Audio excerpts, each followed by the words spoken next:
Cro et nos drôles de dames comme tous les lundis jusqu'à minuit après la vie tranchée de Philippe Auclair et en attendant celui de Fred Hermel, celui de Simone Rovera, place à l'Allemagne, jingle Lorto.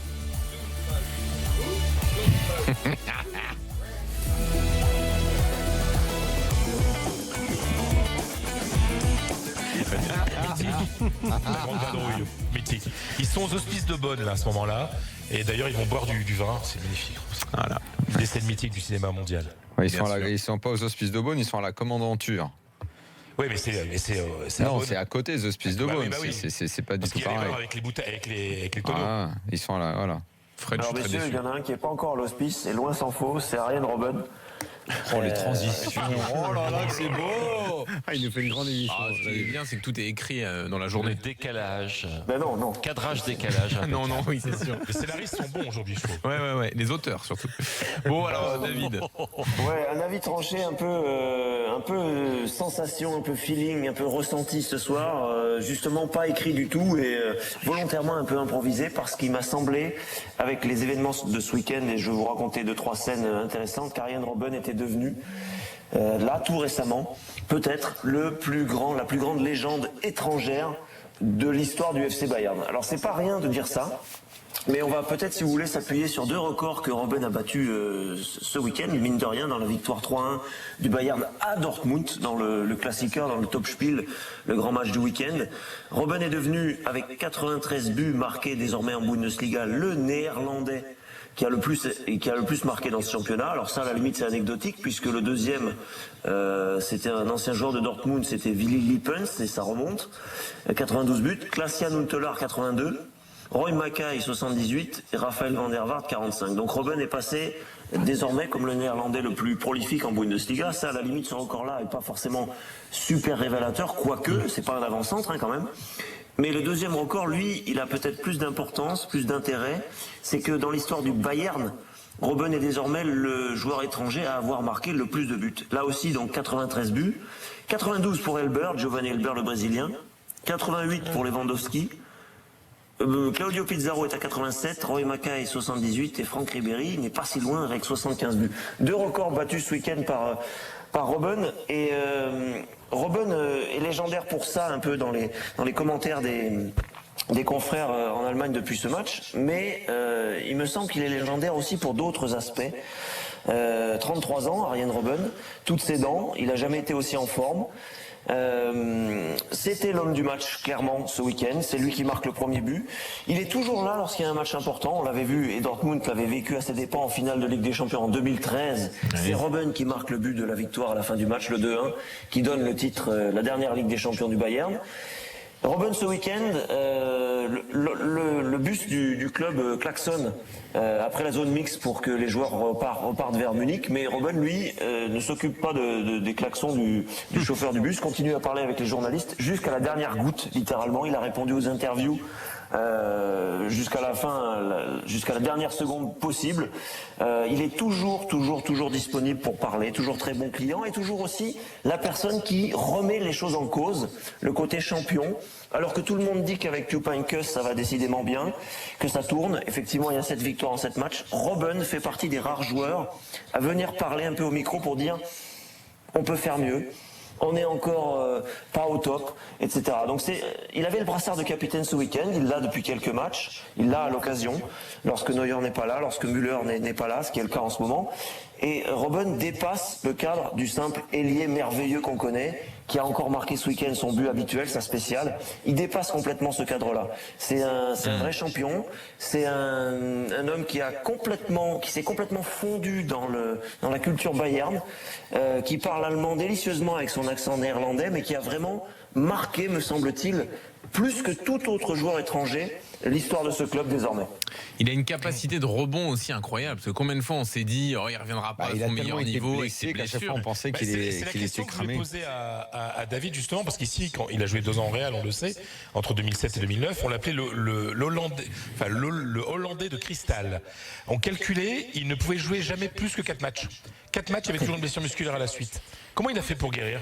Parce que il a très tôt joué finalement au Real Madrid. C'est même plus caricatural que ça, c'est-à-dire qu'il a fallu qu'il passe les 30 ans pour trouver une espèce de sérénité physique. Alors je sais pas, Fred, si c'est lié, ça l'est sans doute. Hein, Pierre pourrait nous l'expliquer peut-être mieux, mais il y a forcément un lien très fort entre le mental, la psychologie et le corps de l'athlète. Et je crois qu'il avait vu un spécialiste. Hein, je l'avais entendu dire que un spécialiste chinois aux Pays-Bas. Voilà. Et est-ce qu'il serait possible aussi, et ça me fait penser à autre chose rapport à l'entraîneur, et je vais enchaîner là-dessus, qu'il y ait quelque chose de tout con finalement pour un humain, c'est de se sentir à l'aise culturellement quelque part. Et si Robben, tout simplement, à Madrid, ne s'était pas senti bien et se sent mieux dans une ville qui culturellement lui correspond plus, je sais pas, Pierre, ça à peut tous les niveaux. Puis les boîtes sont plutôt à Munich qu'à Madrid aussi. Mais ça peut. Mais je dis que ce serait pas choquant qu'un type se sente plus à l'aise ou moins à l'aise à un endroit dans sa vie. Je sais pas si c'est que culturellement, mais voilà, à l'aise dans sa vie tout court, quoi. Non, mais culturellement, ça peut être de l'environnement que tu as dehors, de ce que tu bouffes, dans le contexte, de la façon ne serait-ce que dans la façon dont les gens te disent bonjour. Les types qui ont une vraie culture à eux, ils se sentent plus à l'aise dans certains environnements. Et ça me pousse à penser à autre chose et qui concerne l'entraîneur. Jupp Heynckes, tout va mieux depuis qu'il est là. Mais est-ce que finalement, Ancelotti était fait de la façon dont il est constitué, et encore une fois je dis lui en tant qu'homme et culturellement, pour une équipe comme le Bayern où, mine de rien, il y a quand même beaucoup d'Allemands, et des étrangers forts genre Robben sont culturellement loin de l'Italie, de l'Espagne, de ce genre de relations humaines là. Et même si c'est un homme, Ancelotti, qui peut s'adapter partout, il peut s'adapter certainement plus à Londres où c'est peut-être déjà plus international comme ville, et où au club il y avait plein de cultures différentes, c'était une sorte de patchwork. Je ne suis pas à compter combien il y avait de mecs qui pouvaient le plus lui ressembler, mais ça me semblait plus ouvert. Le Bayern, si on compte les joueurs importants, les cadres, la culture du club, c'est non seulement très allemand, c'est très bavière en plus. Un mec comme Robben y est depuis longtemps. Moi, ça ne m'étonne pas, et je trouverais absolument pas choquant que Robben dise humainement, je me sens plus proche de Jupp Heynckes que d'un Carlo Ancelotti. Il n'y aurait aucun mal à ça, et je me demande si finalement Ancelotti était fait pour un club aussi fort culturellement que le Bayern. C'est fort possible ce que tu dis. Bon, donc le Bayern remporte le gros match à Dortmund 3-1. Il y avait un deuxième gros match finalement, c'est Leipzig-Hanovre, et Leipzig s'affirme bien comme la deuxième puissance. Mais complètement, parce que mine de rien, le Borussia Dortmund avait explosé contre Hanovre 2-4. Alors Dortmund en ce moment c'est compliqué parce que l'entraîneur, et on peut peut-être d'ailleurs lui donner crédit de ça, ne veut pas changer de système, et en ce moment ça tourne pas du tout, contrairement au début de saison. Mais le Borussia s'était cassé les dents contre Hanovre, qui est un promu certes, mais très très costaud et très en confiance en ce moment. Et le RB, lui, a bien négocié l'affaire. On a bien compris qu'en Ligue des Champions, Red Bull Leipzig c'était, Rasenball Sport Leipzig, c'était compliqué parce qu'ils sont encore trop verts. Oui, pardon, ça m'a échappé. Ils sont encore un peu inexpérimentés en Ligue des Champions. Alors c'est un argument parmi d'autres. Il y a d'autres explications pourquoi ils ont un peu de mal à gagner contre une équipe comme le FC Porto par exemple. Mais en championnat, on corrige tout de suite les matchs où ça a été moins bien, et l'équipe, avec la super saison qu'elle a fait l'an dernier, elle s'appuie dessus. L'entraîneur a beaucoup de certitude, et cette équipe effectivement actuellement est clairement le dauphin du Bayern. D'ailleurs, elle a 4 points de retard alors que Dortmund désormais en a 6. Rendez-vous compte, il y avait 5 points de retard pour le Bayern sur Dortmund avant que Jupp Heynckes n'arrive. Maintenant ils ont 6 points d'avance. Voilà pour l'Allemagne, on enchaîne avec l'Espagne. Jingle Fred Hermel. Quelle est la meilleure Liga du monde? La Liga Española. Classique, efficace. Mais peut-être plus trop d'actualité. Faut attendre. C'est à la fin du bal qu'on paye les musiciens. Bien sûr. On en reparlera même. Mais Fred, l'Atlético a gagné ce week-end, mais quelle galère pour s'imposer à la Corogne face au Déport. Victoire 1-0 dans les arrêts de jeu. Et donc, tu veux parler d'Antoine Griezmann? Oui, parce que je vais défendre Antoine Griezmann. Rappelez-vous, j'étais le premier à le critiquer il y a quelques mois, ce qui avait valu d'ailleurs quelques appels en direct d'une personne qui d'ailleurs malheureusement ne travaille plus pour Antoine Griezmann et pour qui j'ai beaucoup d'amitié, qui s'appelait Auric Colas, qui ne conseille plus Griezmann. Et je pense que c'était un conseil très important pour lui. Oui, ça oui. Ça oui, même si on a une optique différente là-dessus, et qu'il avait appelé un soir, j'avais pas beaucoup aimé, j'avais été le premier à critiquer le petit chantage, la petite stratégie qu'avait utilisé Antoine Griezmann pour avoir une grosse augmentation à l'Atlético en faisant mine de partir à Manchester United, alors qu'il savait très bien lui-même que, avant tout pour des raisons familiales, il allait rester à Madrid. Mais là, je vais prendre sa défense parce que il est dans un très mauvais moment, le pire de sa carrière sûrement. Le pire de sa carrière en club en tout cas, parce que moi je l'ai vu évoluer à la Real Sociedad, il a tout le temps été en progression. Quand il est arrivé à l'Atlético il y a 4 ans, il était en progression, et là c'est vrai que ça stagne depuis cet été, et beaucoup de gens l'accusent, à commencer par un certain Diego Simeone. Moi j'aime les grands entraîneurs, les grands entraîneurs ce sont ceux qui défendent leurs joueurs, devant la presse, devant les caméras, devant le public, devant les dirigeants. Les petits entraîneurs, et ce soir jeudi, Simeone me semble ne pas être aussi grand que je l'imaginais, que je le croyais, parce qu'il commence à lancer des petites piques pour se protéger en disant ce week-end, oui, nous n'avons pas la chance d'avoir un joueur qui gagne des matchs tout seul.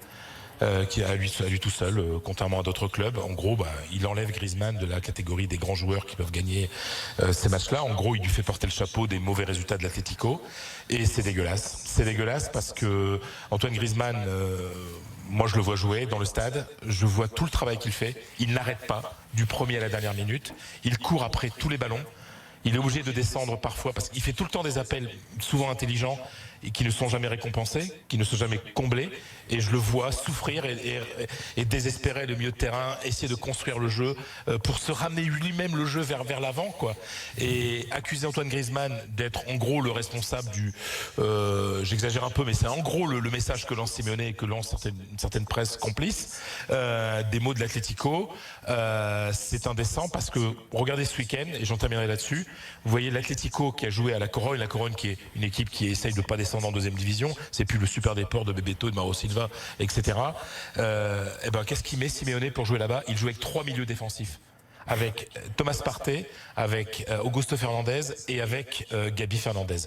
Donc vous imaginez le pauvre Griezmann, le nombre de ballons qu'il a pu avoir quand son entraîneur, en plus à la 80e, alors que ça fait 0-0, alors que l'Atlético a besoin de gagner, fait sortir Griezmann et fait rentrer un défenseur central. Donc voilà, Griezmann n'est pas dans un grand moment, mais il n'est pas le premier coupable de son état. Mais l'Atlético n'est pas dans un grand moment, c'est à cause de ça. Simeone aussi. Voilà. Je termine ma phrase simplement là-dessus. L'Atlético ne va pas bien. C'est pas de la faute de Griezmann, et le jeu de l'Atlético et le fait que Simeone est en train de se recroqueviller sur lui-même en montrant le pire de son caractère défensif, automatiquement ça ne peut pas aider Griezmann. Donc j'ai terminé là-dessus. Mon avis ce soir, c'est que Griezmann n'est pas le premier responsable, n'est pas le premier coupable de son mauvais état de forme. C'est Simeone et le club en général qui sont responsables. Est-ce qu'avec ce que vous voyez en équipe de France ces derniers temps, vous êtes d'accord pour dire qu'il est moins bien en aussi équipe de France, il n'a pas été moins bon que les autres. Il a même souvent répondu présent. Non, mais on voit un peu le même Griezmann que ce qui a été décrit là, c'est-à-dire très travailleur, très généreux, mais un peu moins en réussite sur le plan offensif. Il est souvent tout le temps dans les bons coups, encore en bleu. Après, qu'il soit clairement dans une période moins bien, oui, ça, tout le monde le voit. De toute façon, ça passe par le club quand t'es bien.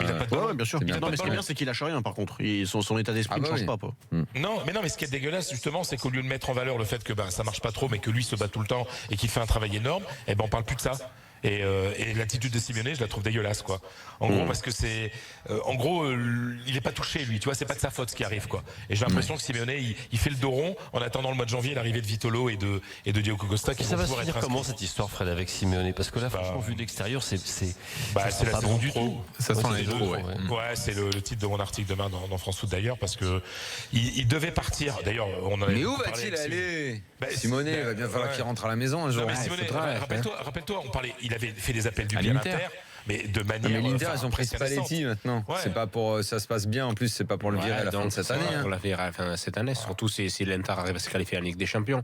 Mais c'est vrai que même il y a eu un entretien de fils de Simeone, de Giovanni, qui joue à la Fiorentina, c'est dans la Gazzetta dello Sport, où quand même il faisait comprendre que l'Inter, c'est toujours dans le destin de son père, etc. On parle aussi de l'Argentine, l'équipe de la sélection. Il faut voir aussi qu'est-ce qui va se passer après la Coupe du Monde. Mais l'Italie est très proche de Simeone parce qu'il a fait comme joueur et comme entraîneur chez nous. Et c'est vrai qu'on attend, on voit puis Simeone à Madrid, c'est vraiment l'année qu'il ne fallait pas faire.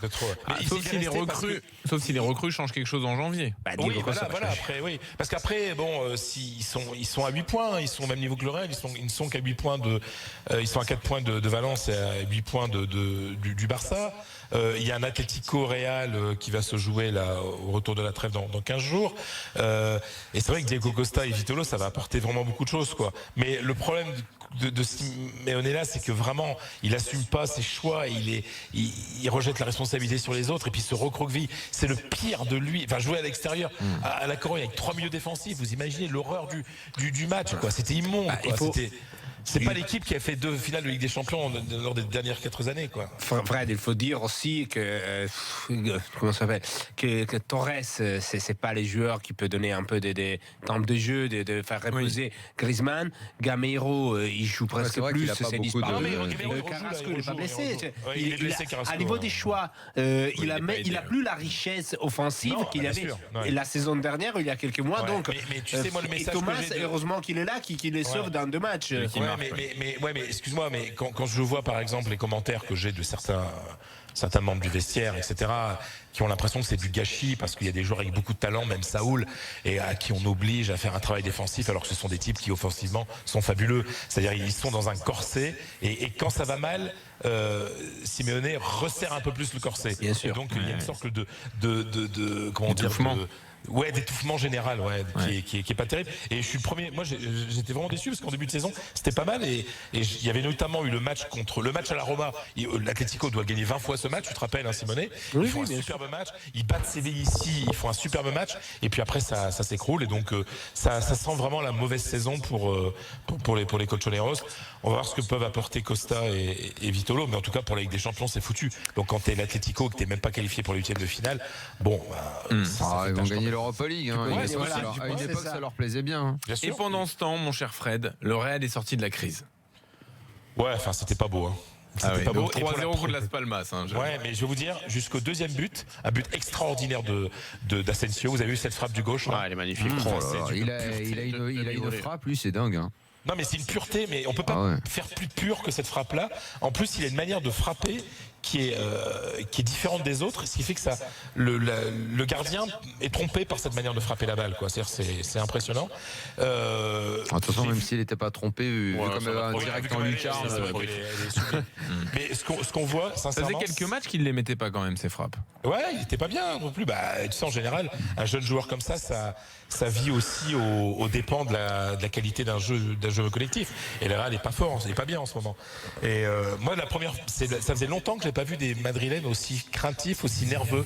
C'est-à-dire que jusqu'à ce 2e but d'Asensio, à 2-0 contre Las Palmas en 2e période, bon là tu sais que tu vas gagner le match, ils célébraient à peine les buts, ils étaient tendus, ils étaient nerveux. Et après, c'est vrai qu'on a revu pendant 20-25 minutes le vrai Real, où ça combinait, ça jouait bien. On voit le 3e but, là, cette magnifique contre avec Asensio, Isco, Cristiano, passe décisive pour Isco. Là c'est du vrai Real. Mais on les sentait vraiment tendus, la peur de pas gagner et puis de perdre définitivement la Liga. Mais bon, petit à petit, et ce qui est important pour Zizou, c'est qu'il a Bale, Benzema et Cristiano à disposition pour la première fois depuis le mois d'avril. C'est-à-dire que là, pendant 15 jours, il va travailler avec eux, ils vont faire un travail physique, un travail tactique, un travail technique, et ils seront de retour pour le match contre l'Atlético dans 15 jours. Bon, Fred, on en reste là sur l'Espagne. Tu as eu le temps d'évoquer notamment samedi soir le match du Barça, la victoire seulement d'un but face à Séville. Donc, on en reste aussi, hein, Valence qui contre, on l'a largement évoqué samedi soir. Valence, ça tient le coup. Hein. Surtout, tu n'as pas gagné Valence après ton avis tranché, il continue de gagner. Et ça, c'est une performance. Bravo, Fred. Oui, je suis pas toujours un porte-malheur. Et Simone Zaza appelé en sélection nationale et devrait être titulaire face à la Suède. Le sauveur de la nation est là. Zaza, mais pourquoi titulaire? Belotti revient pas? Là, il est pas bien, Belotti. Non, il est dans le groupe, mais il est pas top. Est-ce qu'il va tirer le penalty? S'il y en a un. Attention, parce que pour tirer le penalty, on a convoqué aussi Jorginho pour la première fois. C'est la révolution en Italie. Le Napolitain. Lino Ventura bouge. Dans un instant, Simone justement va nous parler de Dybala et de la Juve. À tout de suite dans l'after.